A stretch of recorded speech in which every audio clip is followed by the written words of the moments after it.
પાટણના રાધનપુરમાં દબાણ હટાવવાની કાર્યવાહી સામે ઉગ્ર વિરોધ। નગરપાલિકાની કાર્યવાહી બાદ રાજકીય માહોલ ગરમાયો છે।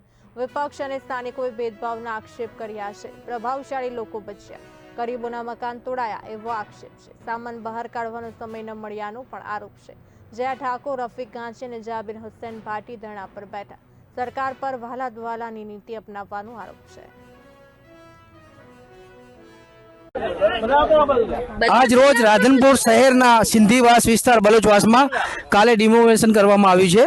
ત્યાંના ગરીબ પરિવાર, મધ્યમ વર્ગના પરિવાર જે આજે રજૂઆત કરવા લોકોને આગેવાનોને બોલાવ્યા છે।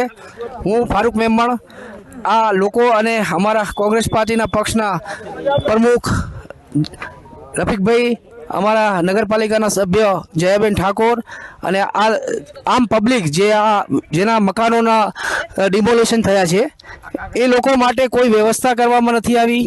છ મહિના પહેલાં એમને નોટિસો આપવામાં આવી। તાત્કાલિક આવી અને મકાન પાડી જવા, જે મકાન પાડવામાં આવ્યા છે એ મકાનના નોટિસ આપ્યા પછી પણ વેરા લેવામાં આવ્યા છે। એમની આકારણી છે, એમના લાઇટ બિલો છે। 40 વર્ષથી અહીંયા આ પરિવાર વસવાટ કરી રહ્યું છે।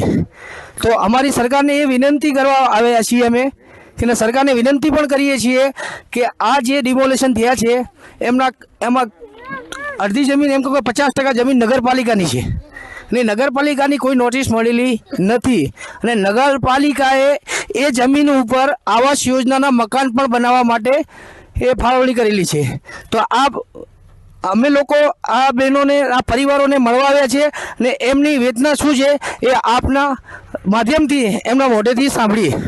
શું છે બેન અહીંયાની પરિસ્થિતિ અને તમે આ ડિમોલેશન માટે શું કહેવા માંગો છો? અમે એવું કહેવા માંગીએ છીએ સાહેબ, અમે 40-50 વર્ષથી અહીંયા રહીએ છીએ, બરોબર? અમે 40-50 વર્ષથી આ ગરીબ લોકો બધા જ રહે, વેરા ભરીએ છીએ, લાઇટ બિલ ભરીએ છીએ અને અમારે મકાને સહાય મળી છે 3.5 લાખ રૂપિયાની। તો 3.5 લાખ રૂપિયામાં અમારા મકાન બને નહીં। અમે દાગીના કોઈ વસ્તુ વેચીને અમે મકાન સારા બનાવ્યા રહેવા માટે અને આ સરકાર ઉપર અમને ભરોસો હતો કે સરકાર ગરીબોનો આપે છે, પાડશે નહીં, એટલે અમે સારું મકાન બનાવ્યું જરાક। એના માટે અમે આ મકાન બનાવ્યા હતા। કાલે અમને સામાન લેવા નહીં દીધું, અમારું નુકસાન કર્યું છે। પોલીસવાળા અમને દંડા લેડીઝો મારતી હતી, અમને અંદર જવા નહીં દીધા અને હવે અમારે ઉપર ચોમાસો આવે છે, આ તડકો છે, હવે અમારે જવું ક્યાં? આ નાના નાના છોકરા છે, લખવાવાળા કોઈ બુજુર્ગ છે, પછી બેનાનો કોઈ મનબુદ્ધિના બાળક છે, હવે અમે જઈએ ક્યાં? કાલ બપોરના અમે બહાર છીએ, આજુબાજુ સામાન નાખ્યું છે, રાતે અલગ અલગ લોકોના ઘરે અમે હુવા ગયેલા છીએ બધા જ, બરોબર? આવી પરિસ્થિતિ લાઈન રાખી દીધી છે આ લોકોએ। બોલો क्या बोले तू बोलो तमे मकान सुविधा नहीं आली साहब के, कहीं सुविधा नहीं आली है। मकान पाड़